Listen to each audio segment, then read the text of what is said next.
my blissful shells.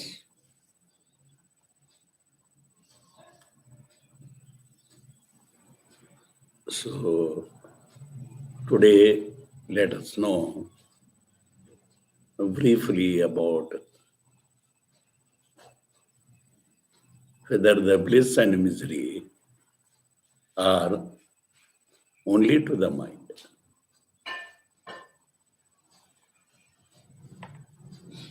To whom exactly are the happiness and unhappiness?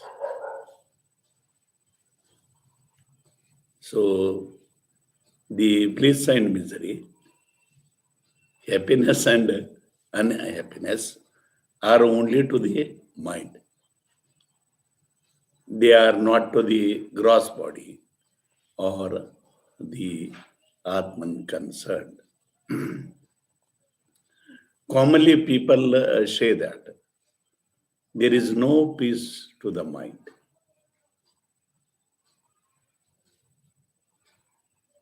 So, happiness and unhappiness are the characteristics of the mind concerned.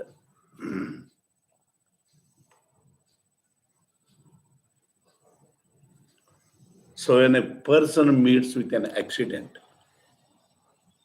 and dies, his dead body is subjected to the post-mortem operation. Then what exactly happens there is the forehead of the person who has died will be cut, and part of the brain, small piece of brain, has been taken out by the help of forceps. Then that piece of brain will be kept in the spirit, and the name of the person died will be written on that bottom. So the small piece of brain has been kept in the spirit because it should not decay. It has to remain as it is, so that later, when the case comes to inquiry, so we have to know the nature of the brain.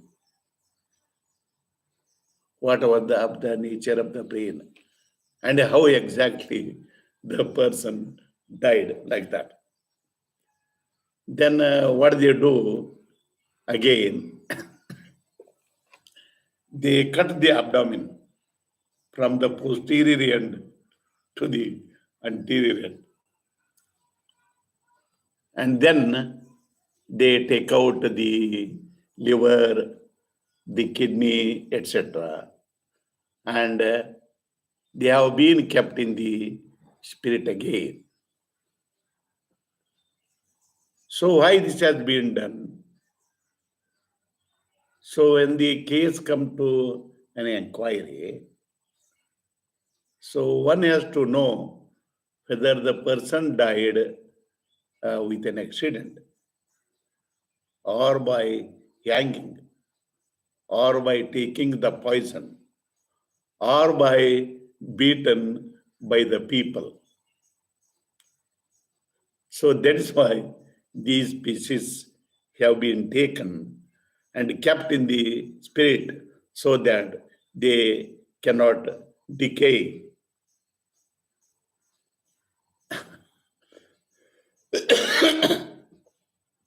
So usually what happens, when the mosquitoes bite the person, so simply the person scratches his skin.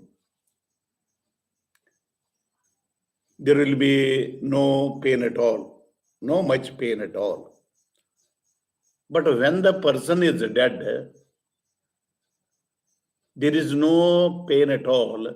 Even the body is cut into pieces. What this shows, the body has been cut into pieces. And not only that, later it has been stitched. Even then, there will be no pain at all. So this shows that there is no unhappiness to the gross body.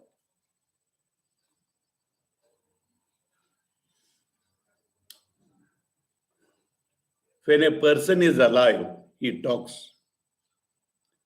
But when the person is dead, he is not in a position to talk at all.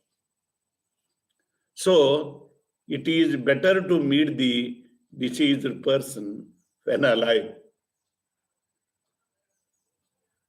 so that one can inquire about his health, whether are you in good health or suffering by pain like that. And even we can give the tablets, the capsules, and we can administer the saline solution, give injections, and you can make an arrangement for the operation, etc. So that is how it is better to meet the person, deceased person, when he is alive. But if you meet the person after death, what is the use of it?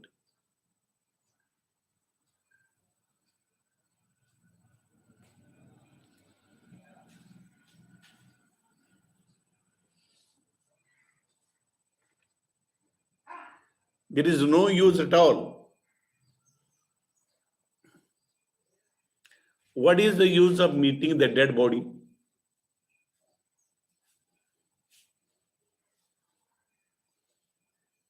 Even when people will be attending the death ceremony of the person died, in a hurry, they may lose their life also. So that is how it is better to meet the deceased person when the person is alive. What is the use of seeing the dead body? There is no use at all. And when the person is dead, they have cut the abdomen from the posterior end to the anterior end, and they will be stitching the body here and there, and the intestine will be just trembling that like that.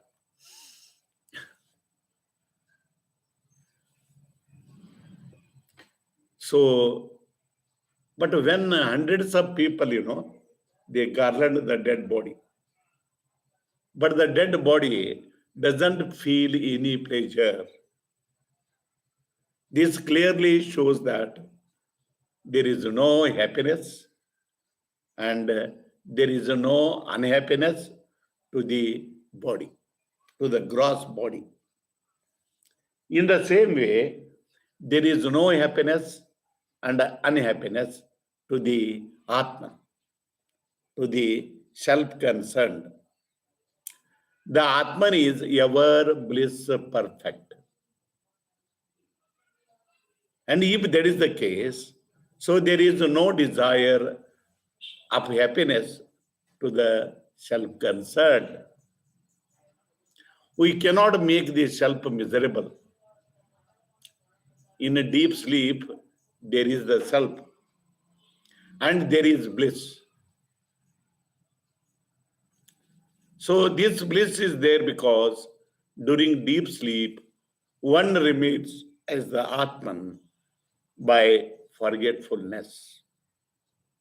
Till the forgetfulness will be there, one will be in a position to experience the happiness. That means if one remains as the self, there is happiness. But when he comes to the waking state, again he will become unhappy. He becomes unhappy because when he comes to the waking state, he remains as gross body. He remains in gross body consciousness.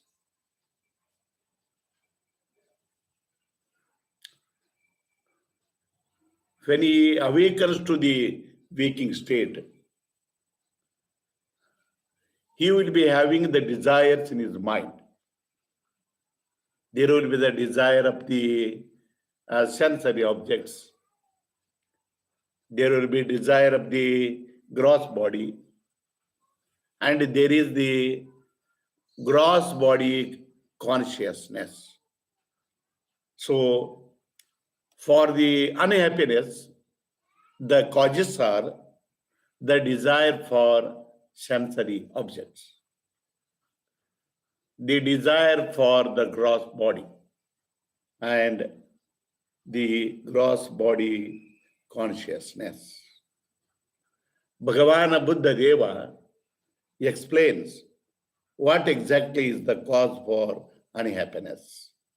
And he explains rightly that the cause of unhappiness is the desire for sensory objects, the desire for gross body, and the body consciousness, gross body consciousness. So these are the obstacles to experience happiness. If at all we have to experience happiness, we have to remove these causes. The desire for sensory objects, the desire for gross body, and the gross body consciousness. So these obstacles are there because there is happiness in sensory objects. There is happiness in gross body consciousness. There is unhappiness for the desire of the gross body. And if we have to be happy, we have to remove these obstacles. That is the desire for sensory objects. We desire the sensory objects because we think that they are givers of bliss. The sensory objects are givers of bliss. But if we try to know whether the sensory objects have been in a position to give us the happiness or not. So the sense enjoyment ends in misery. All sense enjoyments end in tiresomeness and weariness. And if that is the case, why we have to desire the sensory objects to become happy? Then the desire of gross body. We desire for the gross body because the gross body gives us happiness. If we try to know whether the gross body gives us happiness or not, the gross body also has been in a position to give unhappiness only. The gross body gives unhappiness only because when the desire for gross body is there, when there is the gross body, there is the hunger,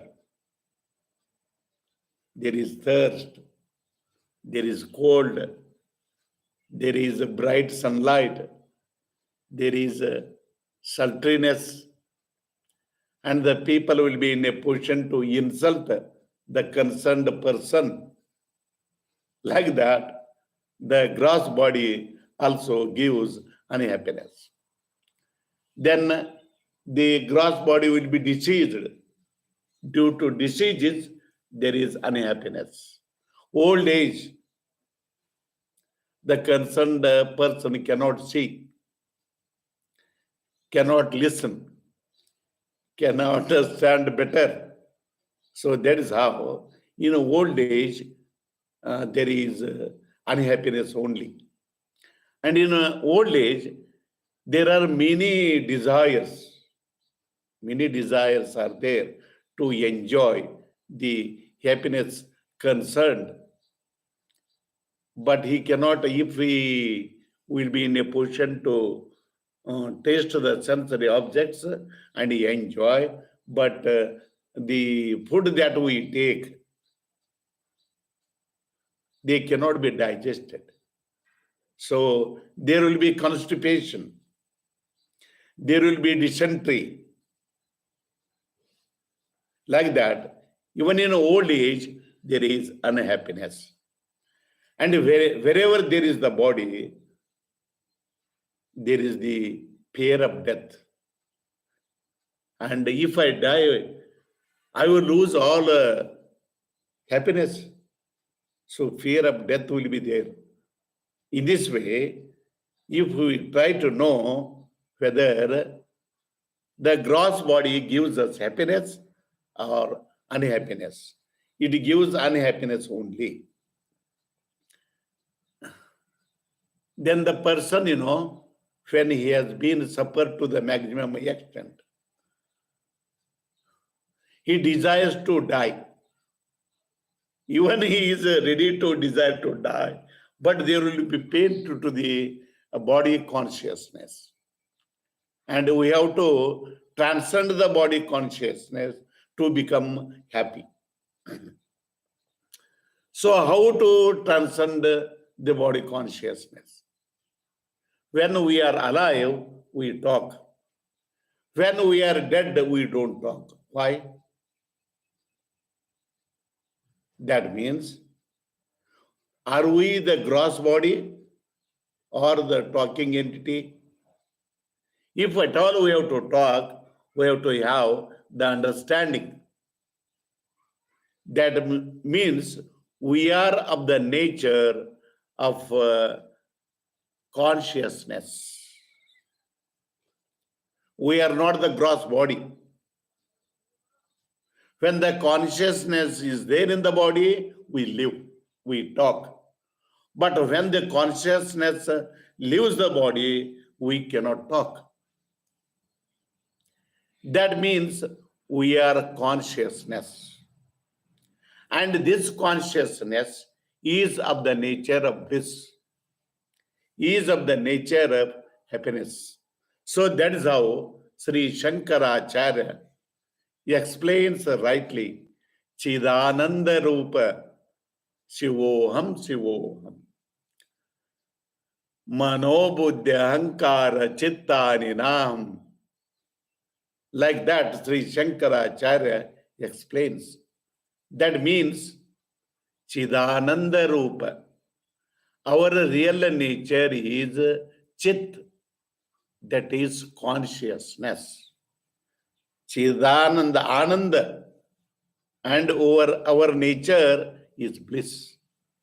Our nature is happiness. That means Atman is of blissful nature. And if Atman is blissful nature, there will be no desire to the Atman to have happiness. There will be no desire. And can we make the blissful Atman unhappy? We cannot. For example, during the deep sleep, one is blissful by forgetfulness. Till he will be in a deep sleep, we cannot make him unhappy. In deep sleep, he is happy himself. And we cannot make him unhappy without awakening him. When he comes to the waking state, again the unhappiness begins. So why is he happy in deep sleep? He is happy in deep sleep because there are no desires for sensory objects. There is no desire of gross body. There is no body consciousness. So all these have been left during deep sleep by forgetfulness. And in deep sleep, one remains as consciousness by forgetfulness. Till the forgetfulness will be there will be happiness. When one awakens to the waking state, again the desire for sensory objects, the desire for the gross body, and the body consciousness, he will be in a position to get the body consciousness. And these are the obstacles to enjoy the happiness concerned. And if we know whether the happiness is there in the sensory objects or not, whether the happiness is there in body consciousness or not, that means there is no desire of bliss to the Atman. There is no necessity to the Atman to have the desire for bliss. The Atman is bliss itself. It has no desire of bliss at all. And can we make it unhappy? We cannot. During deep sleep, one remains as the Atman, unconsciously by forgetfulness. That means we cannot make the self unhappy. That means to the Atman, there is no misery and there is no happiness at all. To the gross body, there is no happiness and unhappiness. To the Atman, there is no happiness and unhappiness. That means whom the happiness and unhappiness are there. So the happiness and unhappiness are there to the mind only. So when the mind is happy and when the mind is unhappy, when the mind is calm, there is happiness. And now my mind is calm and I am happy. Like that we talk, And when the mind is not calm, we are unhappy. If at all we have to be happy, what we have to do is we have to make our mind calm. When the mind is calm, there is happiness. And when the mind is not calm, we are unhappy. So we have to make the mind calm. Why our mind is not calm? We have to know. We have to know the cause for unhappiness. Our mind is not calm because we have the desire for sensory objects.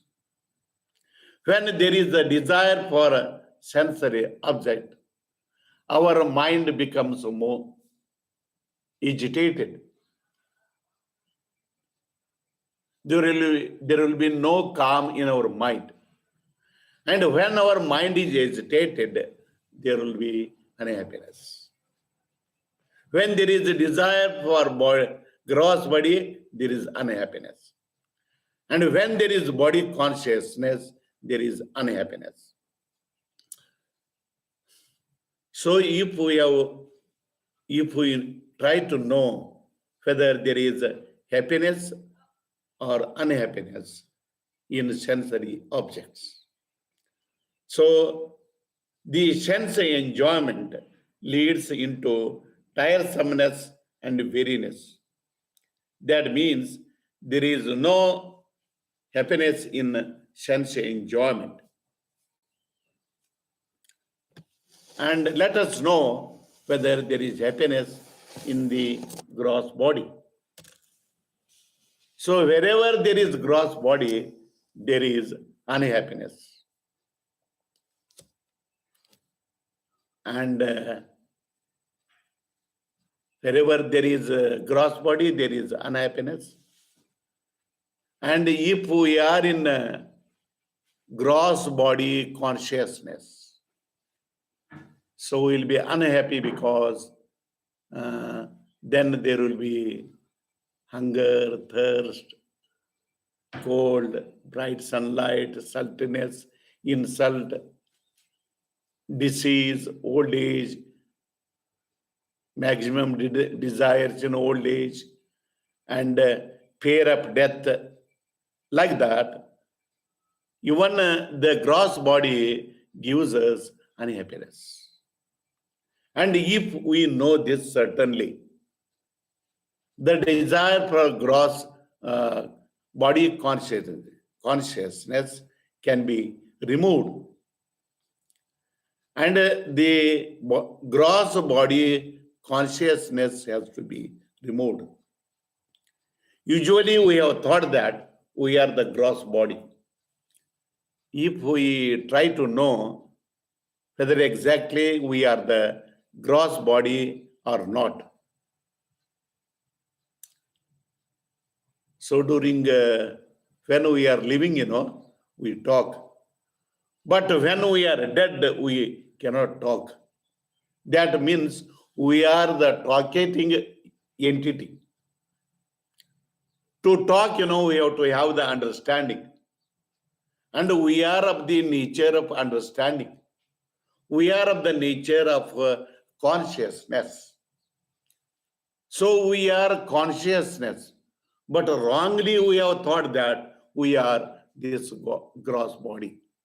Unless and until we transcend the body consciousness, we will not be in a position to experience the happiness concerned.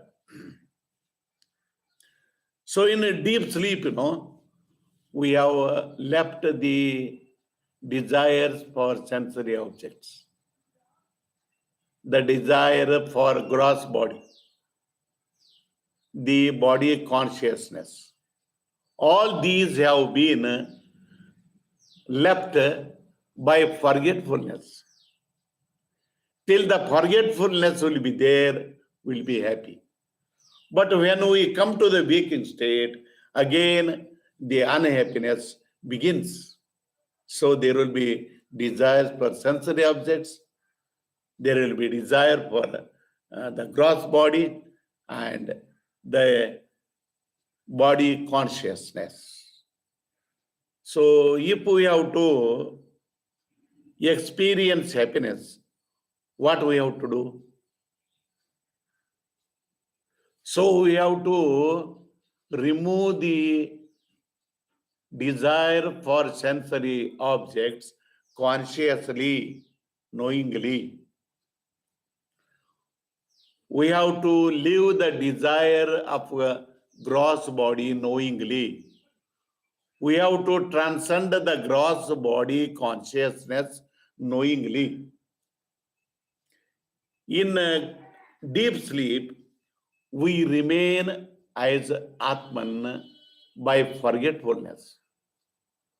But if we have to experience happiness in the waking state, we have to remain as consciousness knowingly. So by thinking like that, if we leave the desires for sensory objects consciously, if we leave the desire of gross body consciously, and if we leave or transcend the gross body consciousness, and if we remain as the self knowingly, then only we can experience the permanent happiness. And that state has been called as the Dhyana Samadhi, making the intellect. Dhi means the buddhi. Buddhi means the intellect. So we have to make the intellect even. Even means sama, samadhi, sama buddhi. So we have to make our intellect sama by consciousness, not like deep sleep.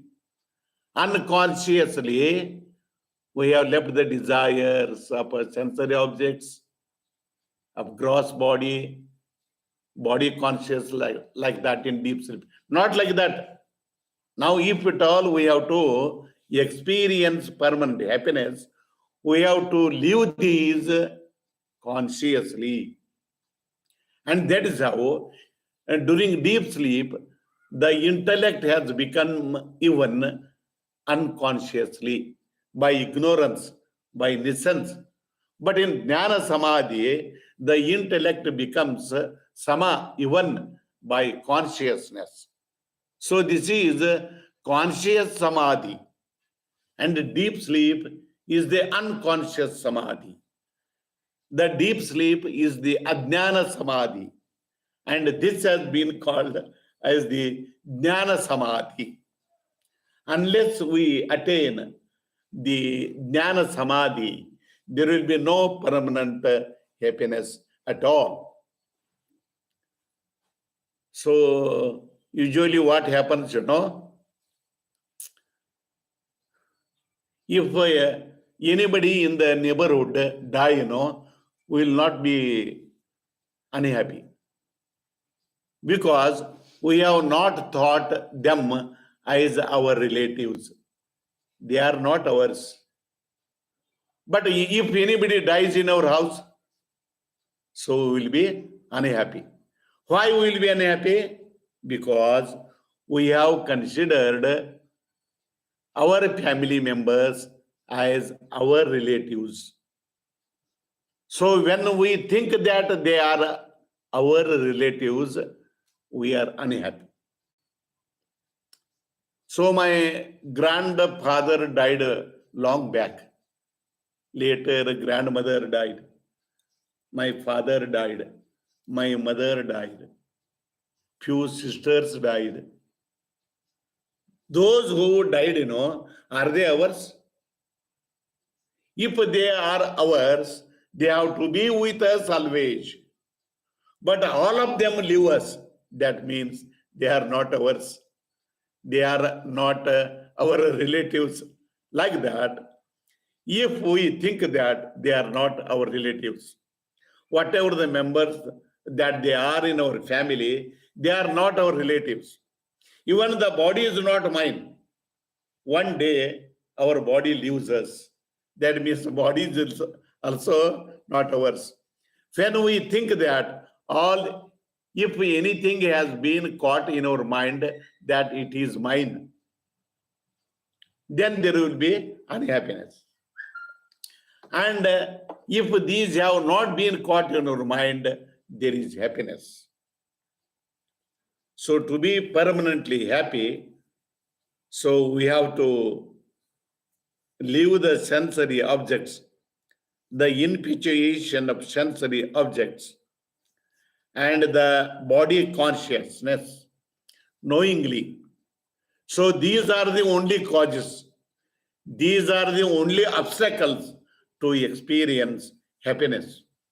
And if these obstacles have to be removed, these obstacles can be removed by removing the desire for sensory objects,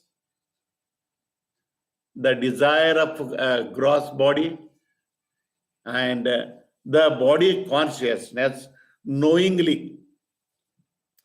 So if we leave the desire for sensory objects, the desire of gross body, the body consciousness, knowingly, we will be permanently happy. And later only bliss remains. So there will be permanent happiness when we remain as the Atman. I am the consciousness. Arivu tanendu nambi nindode mukti. Peratilla vendudu nigamukti. So later, what happens therein is, even the Atman consciousness will be removed. The consciousness that I am happy, that also will be removed. Only bliss remains. So this is the only way to become happy permanently.